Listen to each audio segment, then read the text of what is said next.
আসসালামু আলাইকুম, welcome back to my channel. কাতল মাছের প্রতিনিয়ত নানান রেসিপি আমরা তৈরি করে খেয়ে থাকি। আজকে আমি ভিন্ন স্বাদের কাতল মাছের একটি রেসিপি আপনাদের সাথে শেয়ার করব। আশা করছি এই রেসিপিটি আপনাদের কাছে ভালো লাগবে। ভালো লাগলে অবশ্যই আমার চ্যানেলটিকে সাবস্ক্রাইব করে একটি লাইক দিয়ে যাবেন। এখানে আমি 5 টুকরো কাতল মাছ নিয়ে নিয়েছি, ধুয়ে পরিষ্কার করে। এখন আমি এই মাছগুলোর চামড়াগুলোকে ছাড়িয়ে নেব। আপনারা চাইলে ছাড়াতেও পারেন, কিন্তু ছাড়িয়ে নিলে ভালো হয়, মাছের একটা দুর্গন্ধ আছে সেটা চলে যায়। তো আমি চামড়াগুলো ছাড়িয়ে নিচ্ছি। এখন আমি এই মাছগুলোকে থেতো করে নেব আর কাঁটাগুলো বের করে নেব যতটুকু সম্ভব। এখন আমি বের করে নিচ্ছি, আর বাদবাকিগুলো যখন শিলপাটায় বেটে নেব তখন আমি বের করে নেব। এই মাছগুলোকে আমি 1 থেকে 2 বার শিলপাটায় বেটে নিচ্ছি এবং ছোট কাঁটাগুলো বের করে ফেলে দিচ্ছি।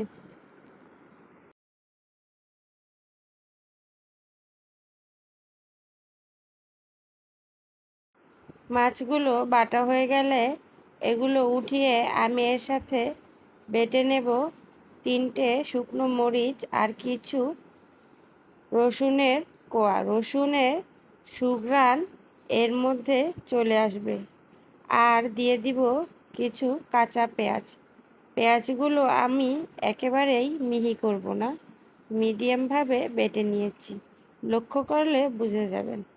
এখানে দিয়ে দিলাম 1 চামচ পরিমাণ আদা বাটা এবং 1 চামচ পরিমাণ রসুন বাটা, সামান্য পরিমাণ ভাজা জিরার গুঁড়ো, 1/2 চামচ হলুদ গুঁড়ো এবং 1/2 চামচ মরিচের গুঁড়ো, আর দিয়ে দিচ্ছি ধনে পাতা, সামান্য পরিমাণ লবণ।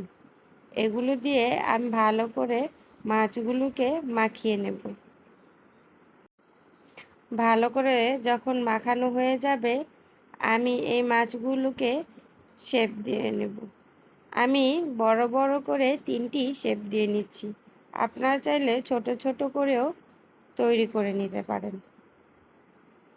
এই মশলাগুলোর কারণেই মাছ থেকে যত দুর্গন্ধ আছে চলে যাবে এবং রসুনের ফ্লেভারটা কিন্তু দারুণ লাগবে।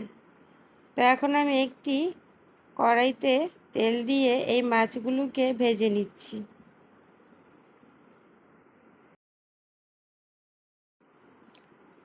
এপিঠ হয়ে গেছে, আমি নাড়াচাড়া দিয়ে উল্টিয়ে নিচ্ছি।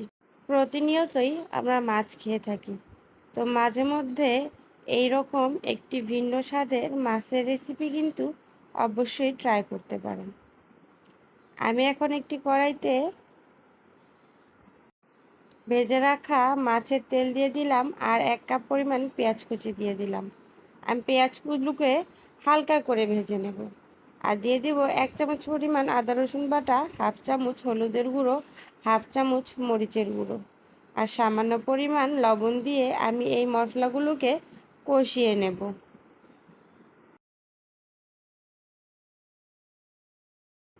মশলাগুলো যখন ভালো করে কষানো হয়ে যাবে তখন আমি এর মধ্যে অ্যাড করে দেব ভেজে রাখা মাছগুলো।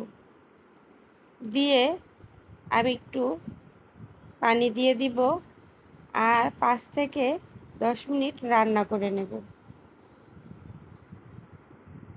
আর দিয়ে দিব কিছু কাঁচামরিচ। মাছগুলো এই পর্যায়ে রান্না হয়ে গেছে। এখন আমি উপর থেকে দিয়ে দিচ্ছি কিছু ধনেপাতা। এই তো তৈরি হয়ে গেল মাছের কোফতা কারি। এই রেসিপিটি আপনারা চাইলে ট্রাই করে দেখতে পারেন, খেতে কিন্তু অত্যন্ত দারুণ। আর বন্ধুরা, আমার এই রেসিপিটি যদি আপনাদের কাছে ভালো লাগে অবশ্যই আমার চ্যানেলটিকে সাবস্ক্রাইব করে পাশে থাকা বেল আইকনটি প্রেস করে দিবেন। পরবর্তী ভিডিও দেখার আমন্ত্রণ রইল। আল্লাহ হাফেজ।